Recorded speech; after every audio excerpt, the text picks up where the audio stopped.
say you're streaming, right? You're doing a Zoom call, a Zoom video stream where you're recording content, you're doing a presentation, and at the same time, you want to be able to go back to that recorded material and be able to cut clips from that so that you can use it for shorts and reels. But the challenge that comes in is whenever, say, for example, you did a Zoom stream, the quality of that video that was basically streamed online typically it has to be anywhere between 480p or 720p. It's really low resolution. So if you then take that video and then you edit that for shorts, you're going to find that the quality and resolution is highly compressed. It's not going to be to like the 4K quality that you got on your Sony ZV-E10.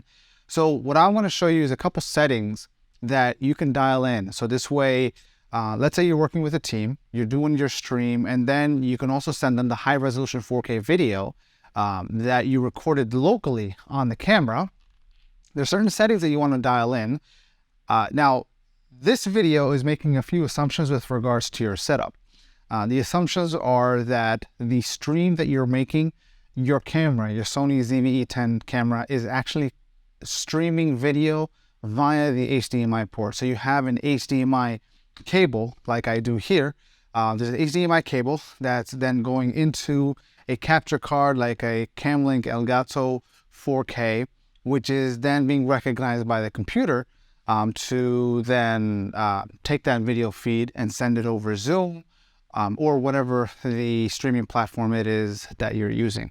So that's the assumption that I'm making. So in order to be able to make that stream and simultaneously record on the camera, there's a couple settings that I need you to have dialed in order to make that happen. What you want to do is you want to go to your camera, you press the menu button on your Sony ZV-E10, you're going to see something that looks like this. So the first thing that I want you to do is go over to the briefcase. And from the briefcase, you're looking at page 1 by default. So go over to page number 2. And then from there, go down to this option right here, which is 4K output select. Make sure that memory card plus HDMI is selected. If you don't do that, then what's going to happen is sometimes HDMI only or 24p only is selected. What's going to happen is that you'll press record, you'll see like that red line around the camera, but there's not any recording actually happening because you've selected HDMI only. So make sure that you've selected HDMI card plus HDMI. If you don't do that, you're going to be in a world of hurt. So that's the first setting that I want you to consider. Setting number 2 has to do with your frame rate recording. So a couple things that you want to look at. Number 1, so when you go to your menu, make sure you go to, when you press your menu, you go to page, not page 2, but the second menu, which is for video. And then from here, you want to look at your file format. So not for your file, record settings first. So you want to make sure your record settings are set to 24p or 25p, depending on how your camera is set up with regards to region. And so the reason for that is if it's at 30p, then what's going to happen is you're going to lose your eye autofocus. So what does that look like when you're on the camera? So let me go back here to get out of menu. And you'll notice here the eye autofocus. When the camera is focusing, so you have I have my head autofocus, and then the camera is focusing on my eyeball. So if you have your camera set to 30p, then what's going to happen is you're going to lose that. And it's only going to be based off, you're not going to have eye autofocus. So, and especially in the case that if you want to be able to move, you want to be able to move back and you want to be able to move forward and have that reliability with the autofocus with regards to the lens that's attached to your camera, make sure it's at 24p. That's setting number 2. Now, setting number 3 that you want to ensure is that file format. This is specifically for the recording resolution. Right now in this display, I have it set to HD. What you want to do is you want to ensure that it is set to XAVCS 4K. And the reason for 4K is because that will allow you the resolution and quality to be able to cut and readjust for multiple formats. So if you're in a 4K resolution and you want to cut for streams, you can even always punch in because usually these, not streams, but for reels and shorts and whatnot, they're usually in 1080p format. So if you start in 4K, then you'll also get a decent quality image.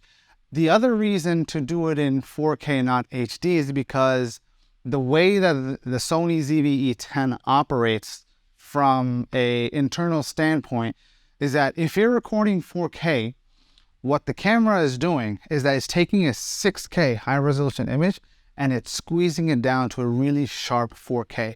However, it's not doing the same thing when you record HD. When you record HD, it's actually taking like every other line or every other pixel, shrinking it down and then kind of blowing it up to fill the space.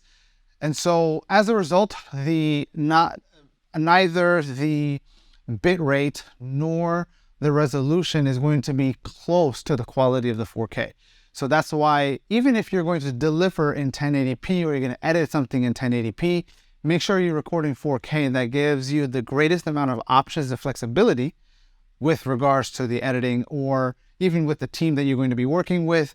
Let's say you record this 4K file, you upload it to Google Drive or however you transfer images, then having it in 4K is going to be the best option for your team. So that's really it. The other thing that I would also advise and recommend when it comes to your own framing, it's always a good idea to give yourself a little bit of wiggle room. So in the case of so right now, for the purposes of this video, because I'm not going to be cutting or anything like that, in terms of like repurposing, I have this composition, which is essentially a medium close-up. But let's say if I were to move back a little bit, use a little bit more of my environment, right? Then what I want to do is essentially get a composition similar to this, where if I were to get into a fighting stance, right, or a boxer stance, then I want to be able to see my elbow up to my hands in terms of this composition. So if somebody wants to crop in for a reel or something like that, you'll notice this whole section here is going to, it's still fully visible for the purposes of the reel. So that's really it. That's all you really need to be cognizant of with regards to recording on the Sony ZV-E10 while you're streaming. This is the simple, most straightforward setup. Again, the assumption is that you are transferring the video signal from your camera via HDMI through a capture card like the Camlink Elgato 4K, and then that is then being used as the interface for your computer to recognize a video signal. And that's really it. If you have that set up, you've got your mic plugged into the camera, and that's it. That's all there is to it. If you have any questions, let me know, and you should be good to go. Have fun streaming. I'll see you soon.